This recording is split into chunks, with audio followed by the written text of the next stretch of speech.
Welcome back, YouTubers. It's the 10th year anniversary of ROH, so we thought we'd pay the $9.99, £6.50 in English sterling to watch the iPPV and review it for you guys out there. We are the British Fist, of course, spending money for you guys to review ROH. I am Mr. Parkin wearing my England top. This guy sitting next to me doesn't need an England top to be patriotic because he is none other than NJ. You do realise NJ stands for New Jersey in America? Oh, right? Yes. Oh, yeah, you love New Jersey, don't you? The Jersey Shore is your favourite programme, isn't it, NJ? Not really, I'm just joking. If you like Jersey Shore, you need checking, I'm just saying. So, going into the 10th anniversary show, you should subscribe up above, by the way. You should like this video too and put your comments, if you indeed saw the show, down in the comment section below.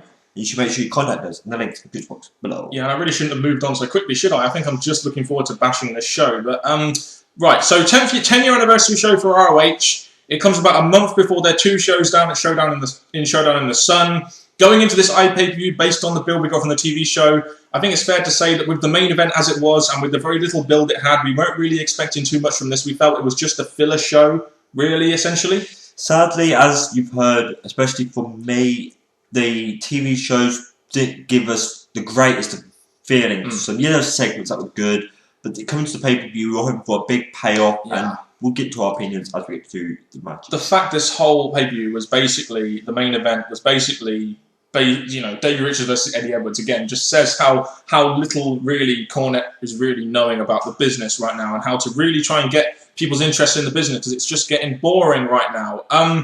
They did their TV tapings before the iPay-per-view, so the wrestlers couldn't have been 100% on this, and I don't think that was a very good decision by ROH considering the wrestling we got on here, and also their 10th anniversary. You'd think they want to make it a bigger deal, wouldn't you? Like, it's their 10th anniversary, a big milestone for them. Did they really make it seem like that, like it was a big deal in this show? Because I didn't really think they did. The matches, there were some biggish matches that possibly lead on to something, but it didn't have a feeling that there was so much importance going into this pay-per-view. And don't even get me started on the production. The production was awful in this pay-per-view. This was worse than Final Battle, guys. I'm just saying. If you look down in the description box below, you'll see some star ratings that me and NJ did for the matches. This doesn't just take into account the wrestling and the quality. It takes into account storytelling, ring psychology, build, etc. So look at those down below if you want our overall grade and the star ratings for the matches.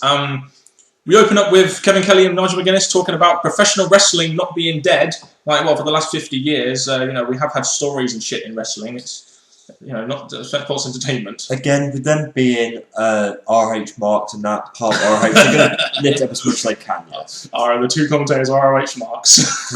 Good one, MJ. The first match we got on the card was the World's Greatest Tag Team versus the All Night Express.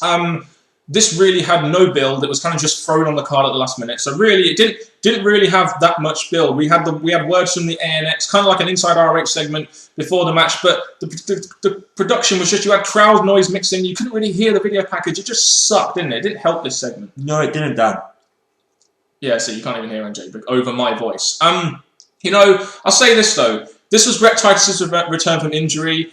I felt that this as an opener, I felt it was a good match. I just didn't think it was a good opener to the card. I mean, it wasn't generally, you want openers to be kind of fast-paced, get the crowd going. But I will say this, World's Greatest Tag Team at the moment are getting the most heat in ROH, I feel, in terms of getting boos and stuff. So maybe in terms of that aspect, it was a good opener, in my opinion. Well, going into this match, I was really looking forward to it because I like the World's Greatest Tag Team, Wrestling Great Tag Team. The fact they were in the opener, yes, it could have replayed a different match, but at the same time, you've got the matches that people want to see, and I just think it did what it should have done. It was one of those matches that had very little build. There was some sloppy moments in the match. World's Greatest Tag Team focused on Rhett Titus's knee, which was good in-ring psychology. There was some good storytelling in this match as well, and All Night Express get what I thought was a surprise victory, and I felt this match was worked quite well, told a bit of a story. It wasn't just a spot fest, which is what we kind of expect. And the All Night Express getting the win, good return win for Rhett Titus. The end replay package was badly produced as well. Again, they just had the same problem with this throughout the night with the video packages going in with the crowd sound, and they're not even getting the right shot to finish the match. Well, the win, in my opinion, again, when we go into it, the World's Greatest Tag Team, Wrestling Great Tag Team, you do see them being the strong tag team, the big star there, and maybe them getting the win over here, but the fact they gave the All Night Express the win, it was a surprise, and the way they did it, just a quick way to finish, and I think it was a good way to finish. It was a good way to open. I mean, it just wasn't an opening match, in my opinion. It should have been further down the card. I'm just saying. But decent match, good match. I would say I gave it 3 stars in the ratings, so I thought it was decent in terms of storytelling. It did add a bit more to it than just being a wrestling spot fest. And apparently ROH get 1 million viewers a week. I fucking doubt that. I doubt that very much, Kevin Kelly. I'm just saying. Next match. Do you want to go to the next match? Next match. Homicide versus Mike Bennett. Again, another match which was just thrown onto the card. One thing to say about this match, it was thrown on the card, but me coming into ROH, a new person coming into it, Homicide I didn't really see much of. Was in TNA for a while. But in this match, I was behind him. I was liking him for some reason. I was really enjoying his involvement in this match. And I think a lot of that was down to Mike Bennett personally. You had a pre-match promo from Mike Bennett saying how New York City sucks, and he did really help that crowd a lot. And when Homicide came out, the crowd did pop hard for Homicide. This really had no build, but the return of Homicide was quite good for the crowd. It was for me, a slow match, and it was kind of funny how you had Homicide doing like CM Punk stuff because Maria's ex-boyfriend was CM Punk, and I'm glad Mike Bennett won this. I just didn't feel it was a very good match. I'm not going to say it was a very good match, but at the same time, I did like the involvement of Homicide in the match. But overall, the match flow, the feeling in the match, it didn't give it for me. I didn't feel this match. And once again, with the production quality, you had Homicide saying something on the mic while the video package to end the match was going. Again, terrible production there on ROH, I'm just saying. We then got a segment. It's like, bloody hell, ROH had a segment in their iPPV, bloody hell. You had Eddie Kingston coming out, who's the Shikara World Champion, another promotion, an indie promotion. He comes to the ring for an interview with Kevin Kelly, and we get this whole thing between him and Kevin Steen. Steen saying that Shikara is bullshit Mickey Mouse promotion. I thought that was pretty funny. End up brawling. I guess this is just going to set up a match down the road because they got the Shikara and ROH event coming, I think, at the end of April. Well, I think with this, people obviously like this guy. It was going well, and the back-and-forth talk between both of them, I was interested in this. It got me thinking, gosh, this is a good part. Yes, it was just thrown into this to add something to the pay-per-view, but I just thought it was very nicely done. Yeah, I mean, Eddie Kingston is a former ROH guy, so a lot of people were kind of into this segment, especially with Kevin Steen. And again, it just provides some variation on the card rather than just match. There we go. Next match was Amazing Red, TJ Perkins versus Roderick Strong and Michael Elgin. Again, this was kind of just thrown on the card with no real build. One thing I will say about this, though, it's good to see Amazing Red back, but is this the best they have for Michael Elgin, especially since he won Survival of the Fittest? I just think that Michael Elgin deserves a little bit better on a card like this, personally, than to be lumbered in a tag match just to get Amazing Red on TJ Perkins on the card, personally. Maybe that is true, but the match itself, again, what I said during the show, is that I really liked how this match went. It was a really decent match for me. I was really into it. It's fun. The action in this match really got me into it, kept me entertained throughout the match, and just overall, this was one of my favourite matches. Yeah, I mean, there are times on a pay-per-view, you got a lot of very innovative spots in this match, which was good to see. It was generally quite a fun match, even if it did have very little meaning in the long run. I'm glad that Strong and Elgin got the win. I'd like to see Elgin be a little bit more dominant because ROH don't have many guys like Michael Elgin. I'd like to see them put a little bit more focus on Michael Elgin, but they did show his power in the match while also showing off Amazing Reds and TJ Perkins' ability to be high flyers. So I'm glad that Strong and Elgin got the win. I'd like Elgin to get the pin, but I felt personally this should have opened the card, as the crowd were really hot for this, and it provided that sort of fast-paced action that could really do well opening a card like the Cruiserweights would down in WCW or in TNA, for example. Well, I know you don't really know the result of the match to the end, but the way this match finished and built up, this would have been a great opener. Yeah. The action in this would have just been a great way to start the show. It was the best show of the first half, wasn't it? Best match of the first half. Definitely so.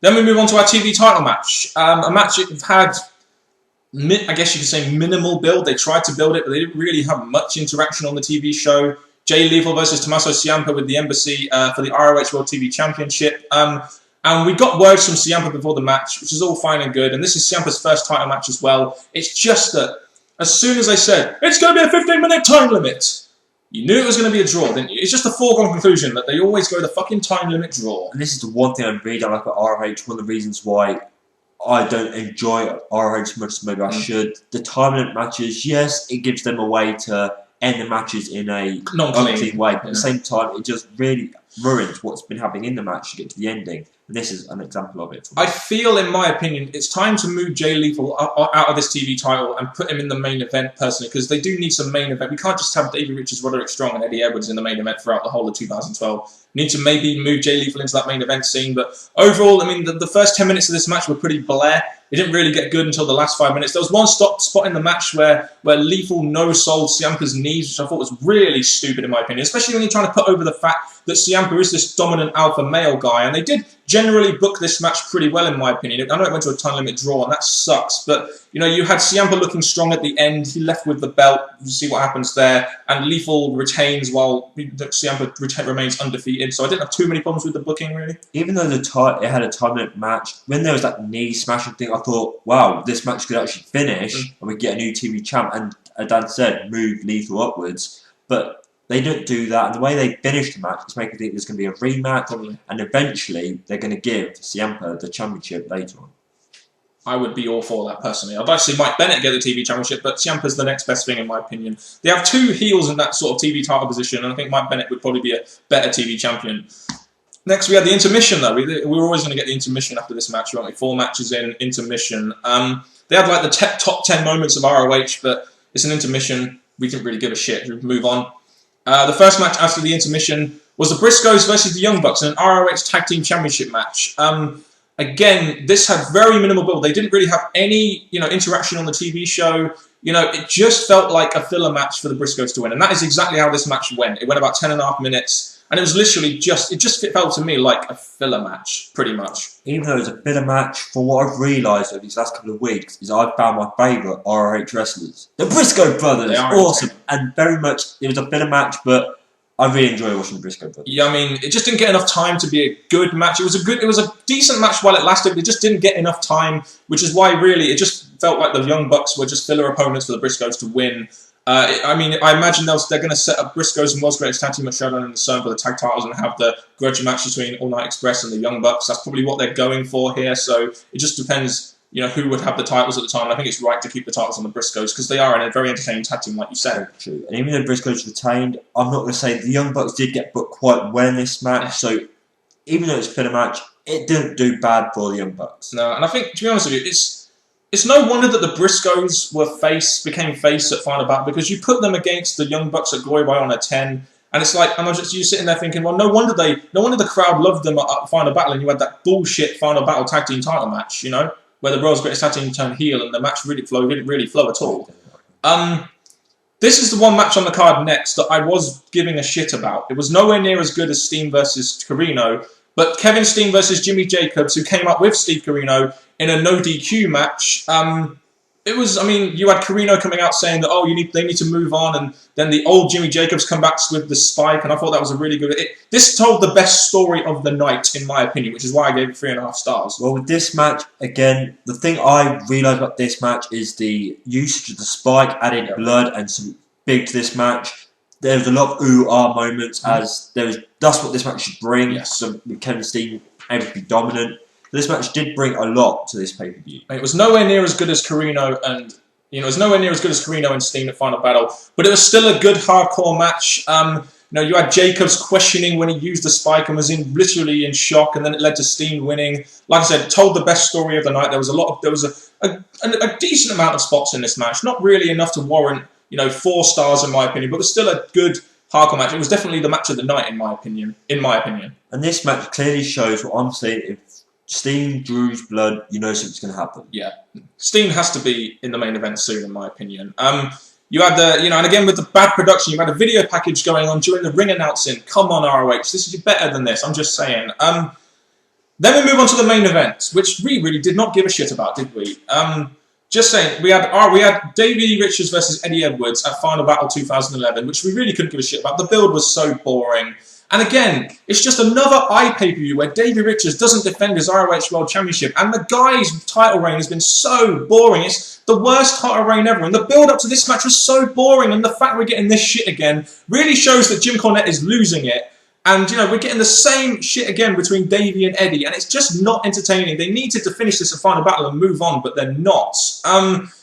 you know, I'm really starting to hate Davey Richards now, and I think a lot of people in the crowd were, because we had a lot of boring chants, didn't we, from the crowd, and they really didn't make any noise for this match, you know, because it lasted 40 fucking minutes. I mean, that's the point I'm trying to make, because with this match, there was many points in this match where you see a win or a pin move, and you're thinking, just finish it there. But they kept teasing it. Crowd were not into this at all. And no, people, yes, it's got, at the moment, ROH's big stars in it, they're booking-wise, but the match itself, it didn't feel like a main event. Yeah, I just didn't want to see these guys touch after Final Battle, and, you know, there was too many near falls, too much no-selling, very little storytelling, in my opinion, and they're just going 40 minutes for the sake of going 40 minutes. And these guys can do the best stuff they can. You know, never mind the fucking MMA shit that we're seeing from Davey Richards at the moment, which is bullshit in my opinion. That's why they need to take the title off and put it on Kevin Steen. But just, you know, it went 40 minutes for the sake of going 40 minutes. It didn't need to go 40 minutes. I mean, you had Adam Cole get the win with a crossbody. You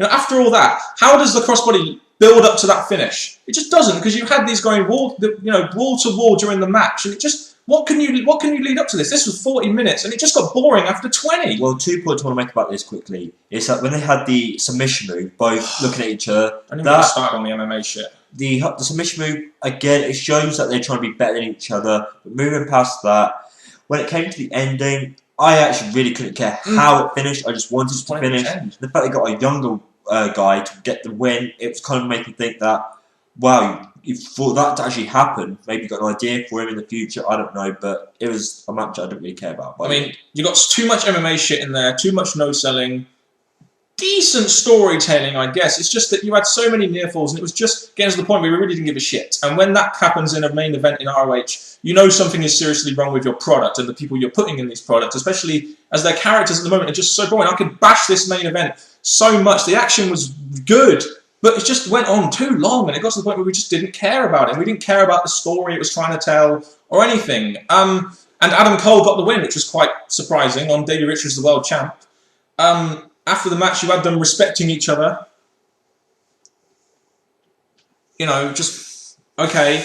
But the best bit about this match is when Kevin Steen came out afterwards, and he was like, you know, this jiu-jitsu bullshit, and he doesn't respect Davey. And I'm just like, oh, Kevin Steen, thank you, because this main event was so boring. At least you livened it up for the last 2 minutes. And the way they finished it, the shaking hands and all that thing, and you get the whole confrontation to try and say that I don't respect you and all that. Again, that would have been a bit of a sad ending, but the fact they had Kevin Steen to come out and actually went on talking about demand a match, give me my title match, is actually showing direction now to what Kevin Steen's going to do between now and whenever. And this is the problem with this main event. You've got like, oh, I respect you, and oh, your friend is a better friend than him. And that's just why this main event was shit. The build was shit. The end was shit. The time, it just went on for too long. I hope to God they get that title off Davey Richards and put it on Kevin Steen, because I'm really starting to hate Davey Richards. And he has one of the worst title reigns I think I can ever remember, you know, at the moment. So Richards and Steen has to happen at some point, or else I'm just going to lose interest in this product. The way I see it is that maybe he's not going to get the title soon. They can still build it up. He did say that I'm going to be a virtual nightmare, I'm going to be your nightmare. Yeah. So it's teasing that suit's coming between now and whenever, but I think they're going to keep teasing it. And finally, at the right pay-per-view for ROH, it'll get switched. It definitely has to. And I like the fact that Kevin Steen was basically saying all the shit we were saying, like, I'm fed up of your boring-ass jiu-jitsu bullshit, and that's good shit. That's why I like Kevin Steen. He speaks on behalf of the smarks down here, that we know what we're talking about. So overall thoughts on this show then, NJ, before we rant a bit more?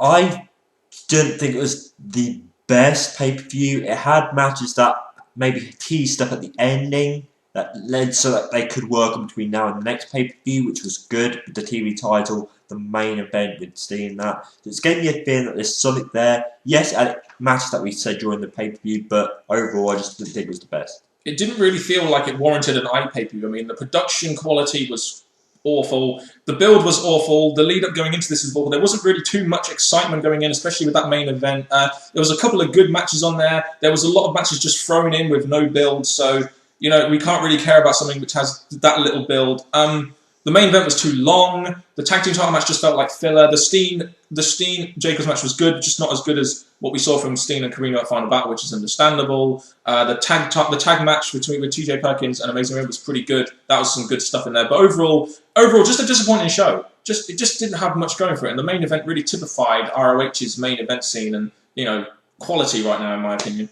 I agree. It's just I weren't expecting a hell lot going into it in terms of the TV shows, but I was still hoping that the matches were going to deliver something, and not much of them did. Cornette, please get your head out of your arse and sort out ROH and just stop with this MMA bullshit and these boring ass main events and 2 long matches. Just sort it out, please, Cornette, because I want to like your company, but this is just getting on my nerves, this bullshit you're giving us right now. So, I mean, you'll see my ratings down in the description box below, and there will be an overall rating as well in the description box. I mean, if I'm thinking of a letter grade, I'll probably give it like C-, something like that. I know people out there are going to be saying, oh, great pay-per-view, 8 out of 10. No, I'm sorry, no, it just didn't get 8 out of 10 because there's more to wrestling than just quality of in-ring action. And there wasn't, in some of those matches, because of the TV tapings the day before, the quality of the in-ring action wasn't that good in places. I'm just saying.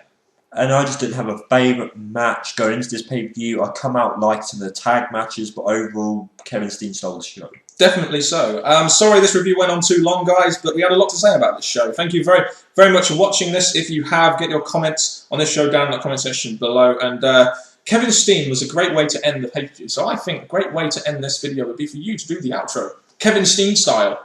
Shut up! No, that's probably right. Okay, let me just say this, people. Thank you very much for watching this review. Hopefully we've entertained you more than the show itself. Please share your thoughts on the pay-per-view because we want to hear your opinions, see what your thoughts are. We'll share ours in response. Until next time, people, from Mr. Parkin and me and Jay, be sure to watch our videos again, and goodbye.